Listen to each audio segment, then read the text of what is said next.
Alay, cek pan, nusi. Mul chin tlang val,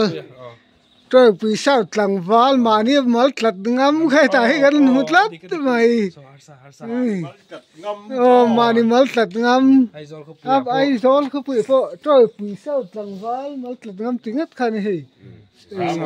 Sam ngai lo. Tlang val chuan vor. Har sa vel to sa. Kan la ko ta hin. Urlo zan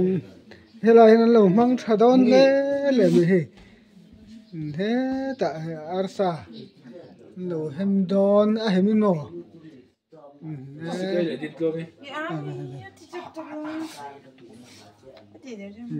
ta mari le ni pi hey nei pi po ina lo che na le nei pi an fiat dan chuan kan khonula fel nula fel ka da chin lo mane top 5 lang pha top 5 lang pha kho pu ba senior lu tuk silo rol to lu tuk silo lung phing to mo ta na I tom tok le han di ke e lo a mo za na po a mo tla ya po no thau ke lo tur thlen thau ke lo tur bo chin khan tlat la to pi mal tlat ngam ani le he tlang wal dina zai thi me to pi mal tlat ngam sarmon po nei tha team bu reng mai to pu a phison ti ke pi speaker ka ti thina chuan zanin za kho me kho me he ala smart khop mai zai kho mani ti chi reng he zai khom ban to nu tu len zadar so khat bel borne ten nula fel berber te tien ar lo hem puya Chris boxi lak boxi he ta trôi pui sao tlang val mal slat ngam khan ai zol kho pui chung lo au ve to a rui lo tel lo hian a lim thei mi zo tang wa si tinga ta ne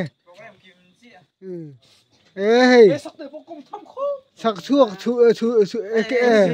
sak chuak original lo kala chuan ani hi dem na pakhat ka ne ya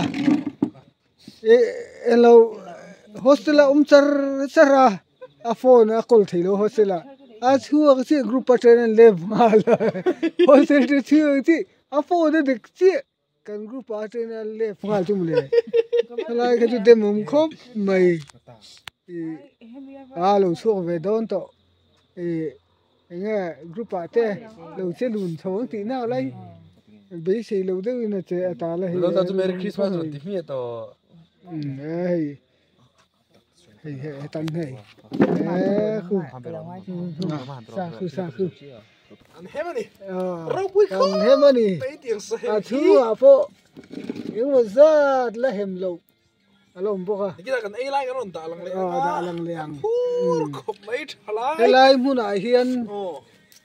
urlok zani kan ti mai lo ni ti he chianga ti sen kan sarai bong kan la serious a mai lo helai hian kan mang satli lo ti chian pakha che tin su ma po om nu la ni kan lo ti lang zelang December ni som hi pali sang ni som hi pali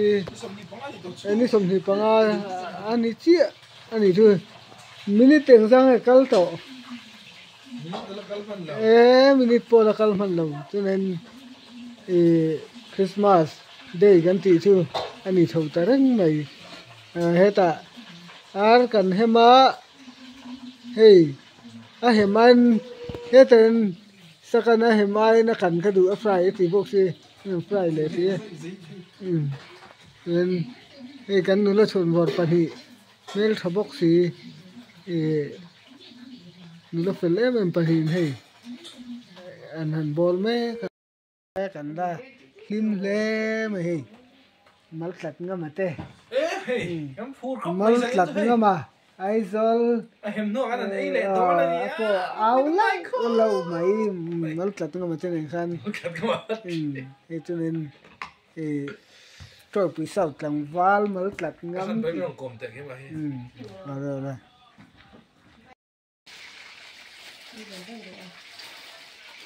thần quê hi lâu lên đón tro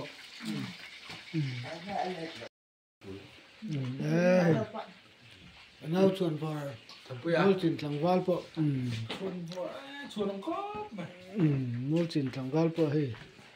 Biết à? không chặt đó nụ lan thả phút ta nó khăn rất mấy nó khăn rất men thả khăn khát lắm thật lắm này cứ coi hay sẽ vật rất là mấy dàn đây phải là tài tứ mấy người bỏ thì phải làm ngay rồi này. thằng Val đây này hay giải thiếm đi bốc thu sợi thiếm mà và thêm thu sợi thiếm bốc Rồi cuối anh đi rồi hơn cuối xài đâu à? anh đi hơn hay thiên thu tiệm hết tạ sáng thì xong thì pali December này xong thì pali tuần thì ngay này to Christmas cần khinh để to này Quan trọng gì đó? Đi phát đó. cái nào người tôi thấy là Thế cái gì cái đó mà đâu tốt. Mình nào?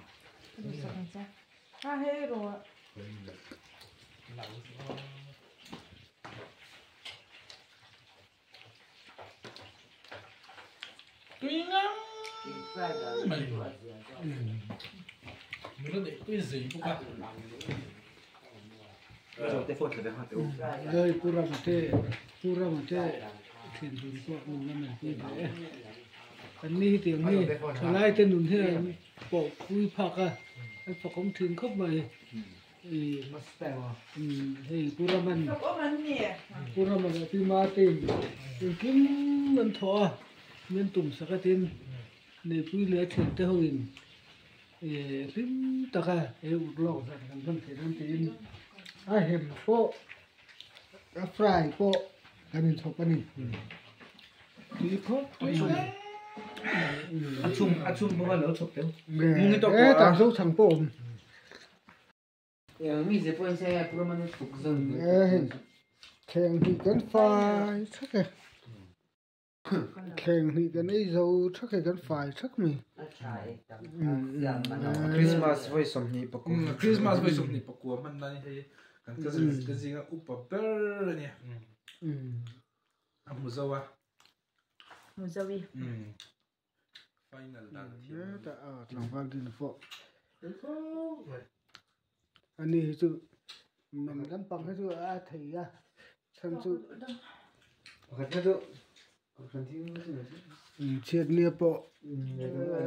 lấy vào thằng khăn này anh đi rồi người thân là hạt không mấy anh ấy chứ Cái là lấy em rồi. nó được xử lý vô chứ